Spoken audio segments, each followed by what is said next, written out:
Hey Rock family, I hope you're having a good week so far. Back in 1933, right in the middle of the Great Depression, Franklin Delano Roosevelt was elected president. And during his first inaugural address, he said, "We have nothing to fear but fear itself."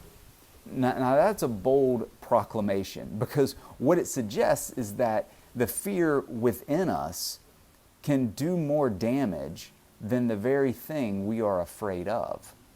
And I kind of think about that in the situation that we're in, like with the shortage of toilet paper. We don't have a shortage because companies stopped making toilet paper. There's a shortage because, out of fear, people went to the stores, they bought up all the toilet paper, and now we have the very thing that we were afraid of, a shortage, because of fear. And so I want to talk about that because fear and worry is mentioned all throughout Scripture, and the reason it is, I believe, is because it's something that we all deal with.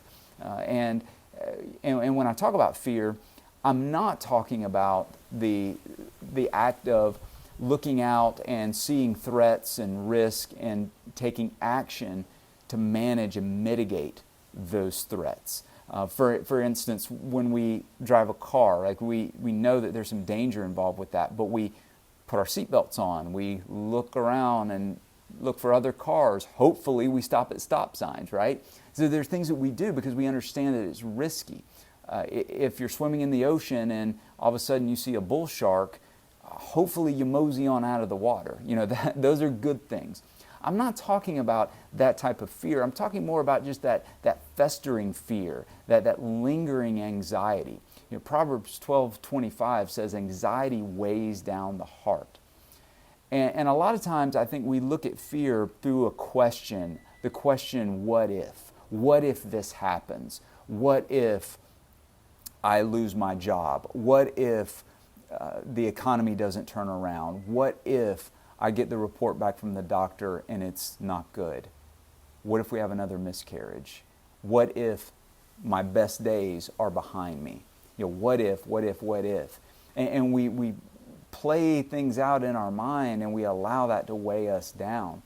And there's so many verses, and I'm not going to go through all of them, but Jesus was very specific in Matthew. He said, look, this fear, this anxiety, this worry, it is of no value. Like it doesn't add a day to your life.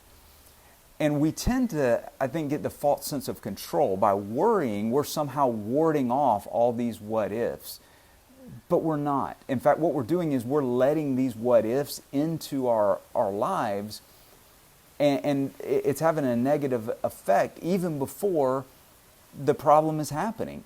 And the problem may never happen, but we allow it to cause problems. We allow it to just steal our joy. And as I said earlier, fester. So what do? Do we just cast it to the side and pretend it doesn't exist? Well, one of my go-to verses when it comes to fear and anxiety is 1 Peter 5:7. It says, cast your anxiety on Him because He cares for you. Cast your anxiety on Him because He cares for you. And for me, just that image of casting, of throwing my fears, giving Him my anxieties. And what I've discovered is that when I do that, first of all, it causes me to be brutally honest about what I am afraid of, about what my anxieties are. And that honesty deepens our faith, and it grows our relationship with Christ because it's real. It's not a canned prayer or just something that we're just going through the motions. It's authentic. And so just being honest about what it is that we're afraid of, casting our anxieties on Him. And when I do that, it's like you give Him your anxiety, and then in return, He gives you His peace. Doesn't mean your problems go away, but it means that He's with you. And if you're like me, when you give or cast your anxiety on Him and you get that peace, for some reason, because we're human, we tend to want to quickly grab that fear back or grab that problem back. And then we have to remind ourselves that, look, this is not doing any good. We need to cast it back onto Him and reclaim His peace. So I just want to encourage you, what are your what ifs?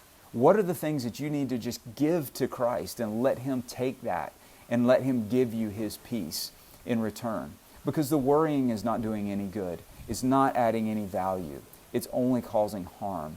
And so I would just encourage you in these days and every day to cast your anxieties on Him, take His peace, and I think you'll find that if we worry less, we can live more and live more abundantly.